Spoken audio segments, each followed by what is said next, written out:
Today we're talking about Annihilation, the new map pack for Call of Duty Black Ops. We have 4 new multiplayer maps: Hangar 18, Silo, Drive-In, and Hazard, and a new zombies map called Shangri-La.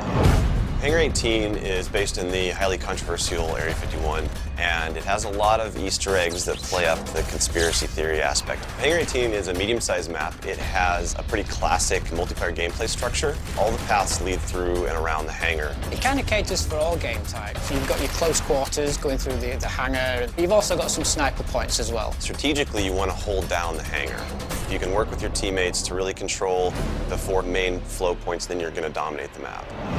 Silo is based on a Russian underground nuclear missile silo construction site. It's probably one of the largest maps in the entire game. Silo favors players who take their time because there's a lot of flank routes and a lot of interconnecting paths.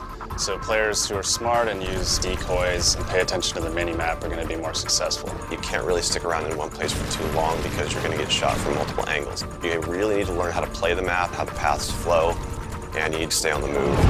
Nuketown was a really hugely successful and popular map with Black Ops, and we wanted to do another map in the DLC that kind of emulates that style of gameplay. Drive-In's a fairly small map, but it does have a variation of battles. You've got the wide open area in the middle, the actual Drive-In itself, but then you do have close quarter battles down the side. So Hazard was inspired by one of our World at War maps called Cliffside, but it's a complete reimagining of it.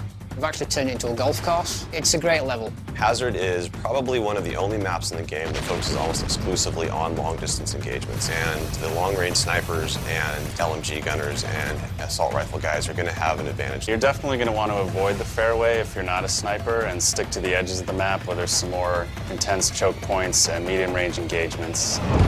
The story in Shangri-La is shrouded in mystery. I love to leave it up to the fans to derive their own ideas from it and also discover the facts that we put in there. I hope they really get the sense that we've taken this to just a whole nother level with the new weapons, the new environment, the new ways of getting around the map and things like that. There's a lot of holding areas, escape hatches, and things that let you get out at the last minute, which is a contrast to Call of the Dead, where it was a very wide open map. This is a much tighter map. Don't hold out too long. If things look like they're getting rough, get out of there.